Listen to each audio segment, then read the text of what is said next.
Hello and welcome, my name is Carl and the channel is called Just The Way It Is.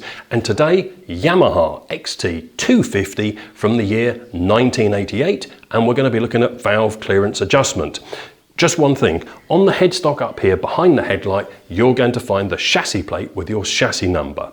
But importantly, on that plate, there is a little 3-digit code. This particular bike is 3Y3. I'll put that number on the screen. So it is important you make sure what that code is, because that helps identify the year and the model and the type of construction this particular bike is. So today is to be used as a guide. It's not a how-to. It's your responsibility to make sure you've read and understood your workshop manual and then use today to assist you with that process. So I'm going to show you some hints and tips how I do it, and also some precautionary things that a lot of people don't bother with, but they are really important if you don't want to introduce more problems to your old motorbikes. So let's get started.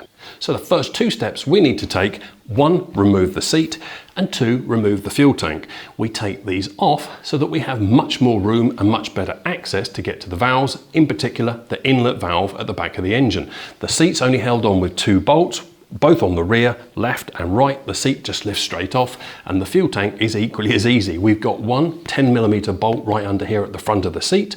We need to remember to turn the fuel tap off and then disconnect the hose that go to the carburetor, and then the fuel tank lifts up at the back and then pulls rearward out of the locating rubber grommets at the front, and then we can safely put this on an old cushion or an old pillow to keep it safe while we're working on the bike. So let's have a look at the next step.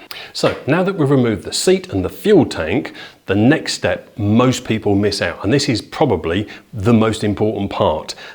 We need to make sure that when we've got those valve covers off, there is no chance for dirt or grit that's on the chassis, on that rear shock absorber, has any chance of falling into the engine, especially when working on this inlet valve on the back. So this is when it's important to take a stiff brush and then brush thoroughly all the way around. I'm not going to get you to watch me do the whole thing, but you understand the principle. Clean this as much as you can with a stiff brush. You're also going to need something like this so that you can get in there and make sure that any of that dirt or grit where you've been riding off-road or on your gravel lanes and dust is removed, so that when we start working under here with our hands, there is no chance or minimal chance of anything falling from above into those open chambers, and it is really quite important. Once I've given it a good stiff clean, I'm then going to use compressed air to clean again the area thoroughly to make sure that there's nothing loose. If you haven't got compressed air, leaf blowers, they're also very good, and they're very good for drying your bike when you wash your bike. You can use a leaf blower to do the same thing. But one thing, also the same thing applies to changing your spark plugs. It really is quite important before you remove a spark plug to take a brush and to clean in around that base, and you can normally blow that and get the dust out of there, because we do not want any dirt or grit falling into our exposed engine. So I'm going to do the cleaning and the preparation, and then we'll move on. One more thing, while we're on this side of the bike and we've got the opportunity while the fuel tank's off and the seat is off, we're going to disconnect the spark plug lead, move that out the way, and we're going to check the decompression cable and levers, and we need to make sure that they're functioning correctly. So place our fingers at the front and move the valve, the arm in and out, and it should move nice and freely. The second one we can do down here, this is if we press the Kickstarter down, and you watch here, you can see that operating up and down. Now you should be able to take your thumb, place it on the top of that lever and push that up and down. Watch what's going on up here at the same time. You should be able to do this quite easily with your thumb without an awful amount of pressure. If it's really hard to push down or you can't push it, it quite possibly means that this cable here, the decompression cable, has started to seize. Maybe it's got some corrosion and some water in there. At the very least, you would take it off, clean it out and put some new oil in and test it and make sure. The other alternative is obviously to replace the cable while you're here, but that should move up and down nice and smoothly when you operate it on the Kickstarter and by your hand. So let's move on. So the next step is we need to remove these caps on the back. There's one on the rear, one on the front. The rear one is covering the inlet valve adjustment, and there are two bolts. They're 5mm, one on the top and one on the side. They're fairly easy to get access to. I'll see if I can film and show you at the same time. 5mm. Sometimes, no, that one's actually quite easy to undo. The rear one. And then that was a bit tighter. So we need to remove them fully so that we can take the caps off.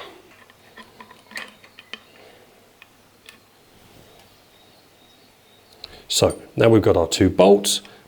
Carefully take the cap out.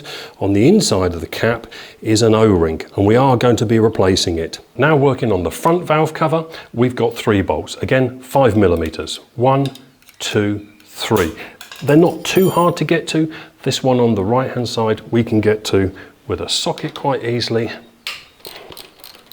And then the other 2 are a little bit more tricky. We are going to have to use the Allen key to get in here to do these.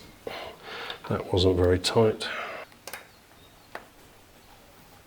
And that was. So with a bit of luck, these will come off nice and easily. And then that cap and mechanism will just swing completely out the way. And again, this seal we're going to replace. So now we've got the valve covers off, let's have a look at the next step. So the next step is to remove the spark plug, which you've probably all done by now several times. It's very easy to do.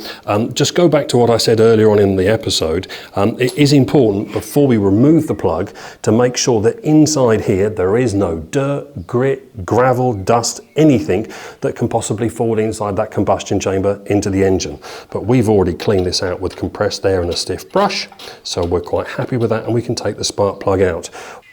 So the next thing we're going to do is make sure the camshaft is in the right position to adjust these valves, but a little explanation is required. So these bikes are called 4-stroke motorcycles for a good reason. So this is a piston from a BMW GS, but it'll help me explain. So starting at the top of the cylinder, the piston makes 4 strokes. 1, 2, 3, 4, and they each have a different purpose. So the first stroke is induction, then there's compression, then there's the power stroke, and then there's the exhaust stroke.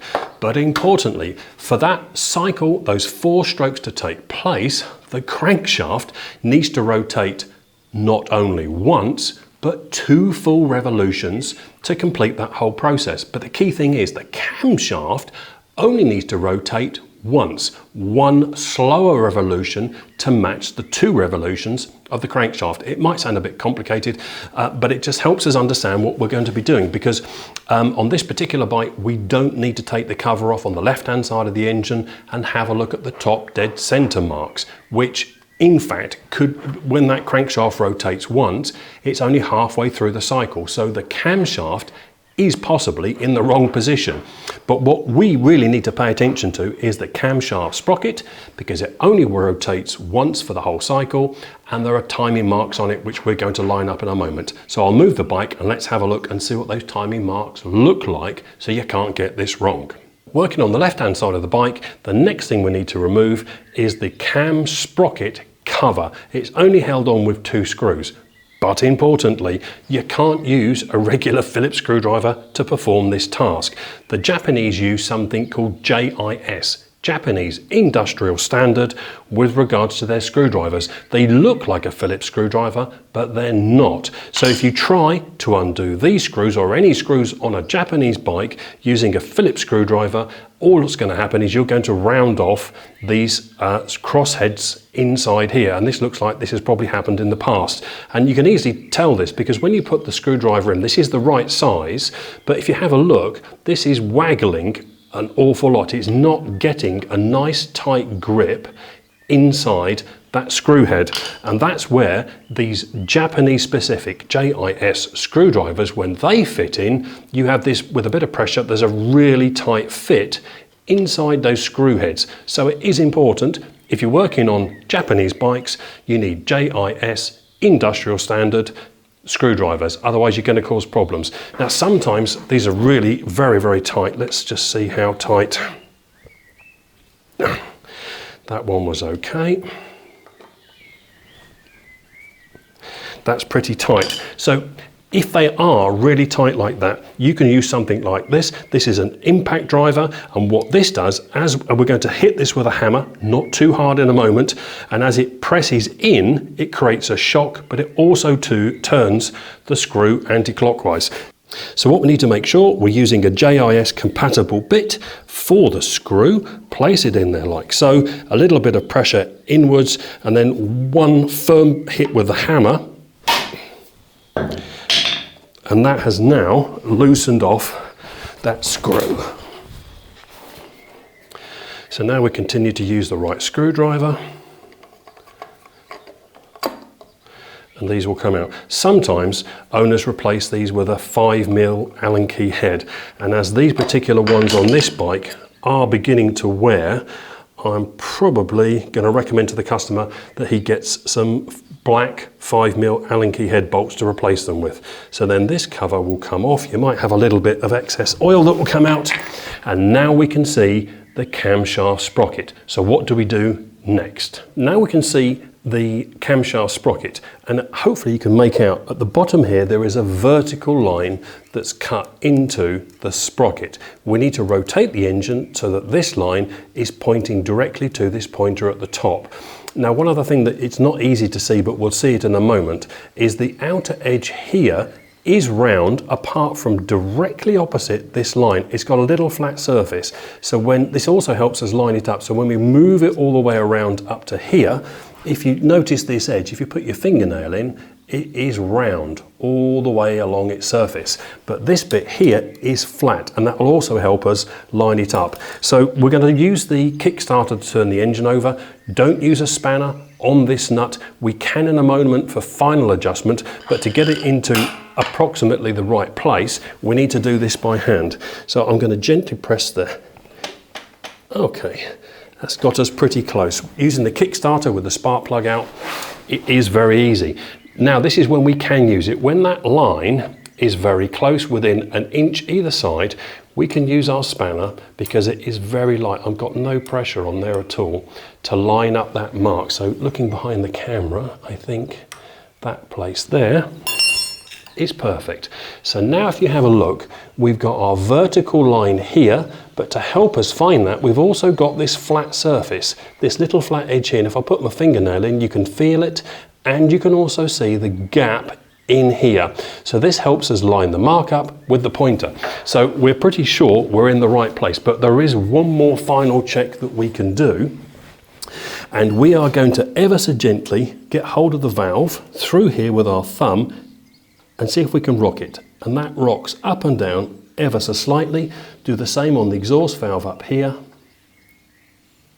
Put our finger on the valve, on the adjuster, and we can rock it up and down. So we know we're in the right place, because if this mark is the other side, in other words, the crankshaft is in top dead center but on the wrong part of the stroke, both of those valves will be in between rocking and operating, and you won't be able to move them. In fact, let us just show you that. We turn the engine over and we go back so that the line's at the bottom. So now the crankshaft will be at top dead center but on the wrong part of the stroke.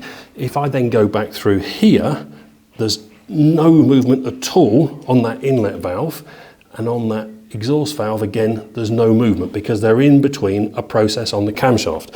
So if we spin it around carefully again, get it fairly close, use our 17mm spanner, and ever so gently, because this is finger pressure, just look, and move it so that we align that line with this point here. So we're ready for the next part of the process, which is adjusting the valves. So this is where the fun begins. We're going to start with the exhaust valve, which is on the front of the engine, and our clearances in millimeters is 0.12 to 0.17. 0.12 to 0.17. That's what we're looking for. Now bear in mind that valves over time, especially with these single cylinder engines that can get quite warm, they reduce over time. In other words, that gap in there gets smaller. So within that tolerance range of 0.12 to 0.17, in an ideal world, we want to be at the upper end of that range, something about 0.15 or 0.16, but we don't really want to be down the bottom end of the range because the valves do close over time. fine. So the first one we're going to use, the first feeler gauge, hopefully you can see that on the camera, is a 0.10. Let's try that first and see how that, okay, that's way too loose. That just slides in without any resistance whatsoever. So then what we're going to do, we'll move on to a 0.2, which is this one here. This shouldn't fit, and it doesn't fit in there at all. So we happen to have another one, which is 0.15, and this is the ideal place for it to be, and that actually we're very lucky today on this one valve. This fits perfectly, so we got the right amount of drag. So we know the 0.10 is too loose, we know the 0.2 is too tight, and actually what we do have is, I hope you can see this on the camera, it's quite an old feeler gauge. So this is a 7 thou or 0.178, so 0.18 almost, and we can just try that just to see. This shouldn't fit, and it doesn't. It doesn't go in there no matter what I do with that. So that's fine. So I'm fairly happy with that. We got a 0.15 in millimeters, and it fits in, and it just got just the right amount of tension. So what about drag? So when we're moving this feeler gauge in and out, we want it to lightly grip the feeler gauge so it doesn't fall out really easily. There just needs to be a little bit of drag, and we should be able to get that in and out without any real problems. So I'm happy with that. So for the exhaust valve, we're done. We need to move on with the inlet valve on the back, but with the inlet valve, we're going to talk in terms of thousandths of an inch. So now we're moving on to the rear valve, which is the inlet valve, and in terms of millimeters, this is 0.05 to 0.1. That is the tolerance, but we're going to work in inches, we're going to work in thousandths of an inch so that our American friends can follow along. So what we're looking for here is between 2 and 4 thousandths of an inch. So we have a selection of feeler gauges. We're going to try the 2, the 4 and the 6. So the first thing we're going to do is, does the 6 fit? And it's actually quite hard to film this and show you all at the same time. 6 thou doesn't fit. Let's go down to 4 thou, which would theoretically be the maximum that we are allowed. So let's try that. No, hopefully you can see that 4 thou, that one there, that doesn't fit either. That's okay. We're going to move down to 3 thou, this one here.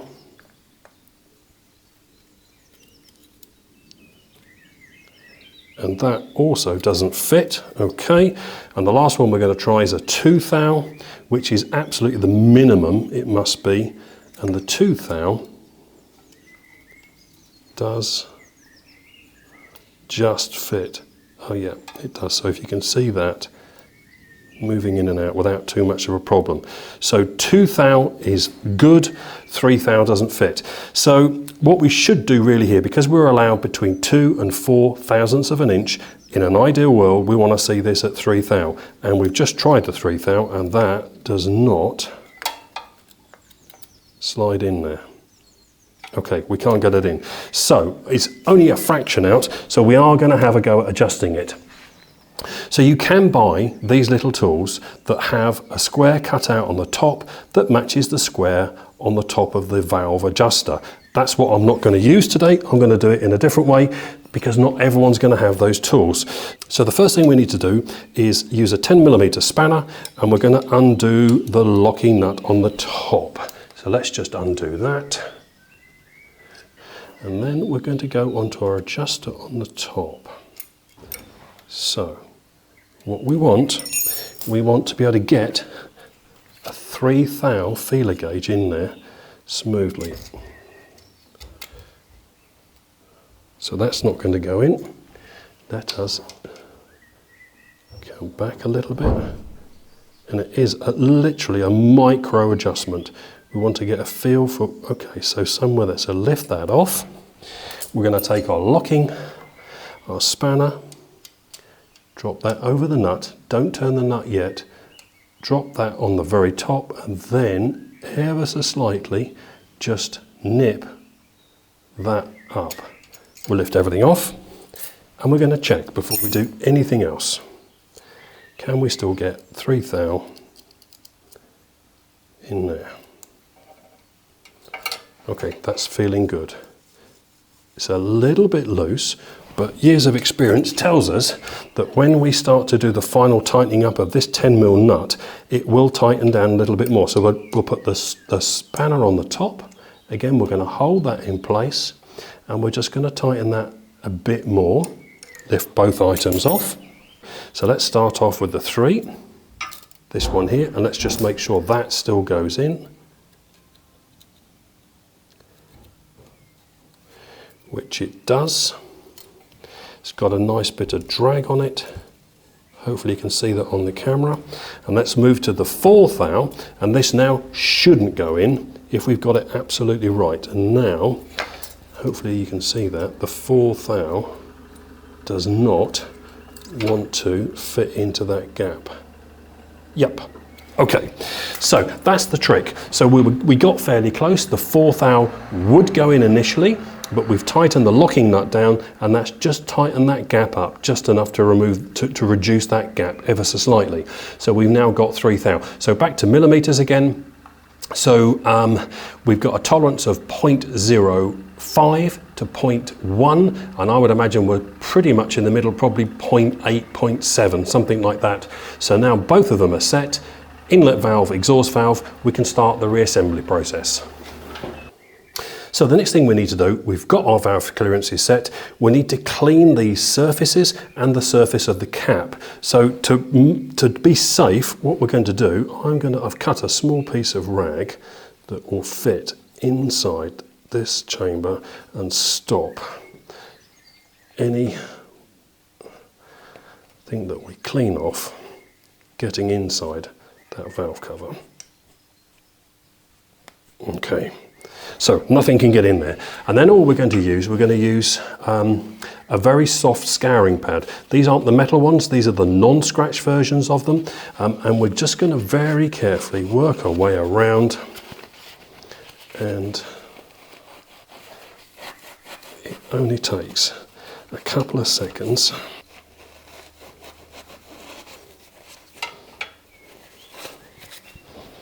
Okay, and then we can take our rag out and just wipe that down. So hopefully now you can see, I've remembered to turn the light on, we've got some clean surfaces. So the next thing we need to prepare is the cap that's going back on, and importantly we need to replace this O-ring. So this is quite easy. You want a pointer or a pick, little tiny one like this. The ring comes straight out, but what we need to do is a similar sort of thing. You might just be able to make out a little bit of corrosion, a little bit of staining on the edge of this cap around here. Do not use sanding paper, the alloy's too soft. We're just going to use this again, and we're just going to very gently, and it only takes a couple of seconds just to clean up that surface. And then using a rag, clean it out.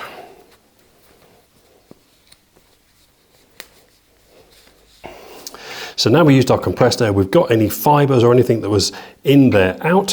What we can now do is fit the new seal. So they come in packs of 2, they're dead easy to fit, like so. Start at the bottom, 2 thumbs gently pushing up, and they just push straight in like so. And then we just need to remount the cap, put it back where we found it. So that's the next step. So we're back round on the left-hand side of the bike. We need to fit the timing case cover. Now normally I would replace the seal, but for some reason in the kit that this customer's provided, there is no replacement seal. So this will have to wait till next time when I do the next valve clearance on this bike. But the seal actually is, you can feel it, it is proud of the metal surface all the way around, so I don't think that's going to be a problem. However, we're going to refit it, and I'll let him know, and I'm also going to let him know that ideally we need to get some replacement stainless steel bolts so that as the years move by there'll never be a problem getting these off, but for the moment we're going to reuse them. And remember, the key thing when we're doing this is to use the right screwdriver, and there'll be no trouble getting the tension correct on this in a moment, because we're going to do them up like this, hold the frame and a firm twist. That's it. That's all we need, nothing more on those screws. Okay, so we can now get on with putting the seat back on the fuel tank and reconnecting the carburetor. Let's have a look.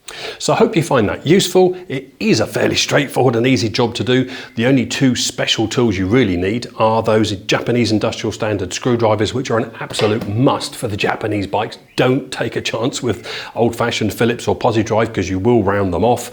And then possibly feeler gauges. I was using a mixture of both millimeter and inches, and sometimes you have to do that because we want to measure very carefully where that actual measurement is in between the range.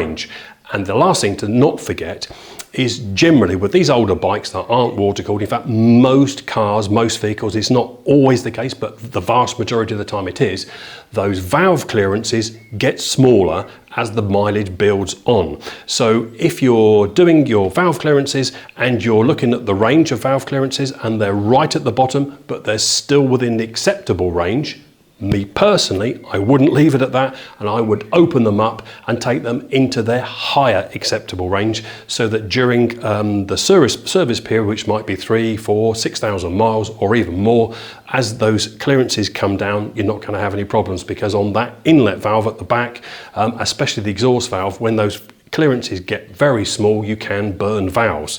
Anyway, I hope you found it useful. There is going to be a start of a new series coming up later this year, and I'll explain more about it in another episode, but we're going to be looking more carefully at 80s Japanese motorbikes. Thanks for your time. My name's Carl. See you soon.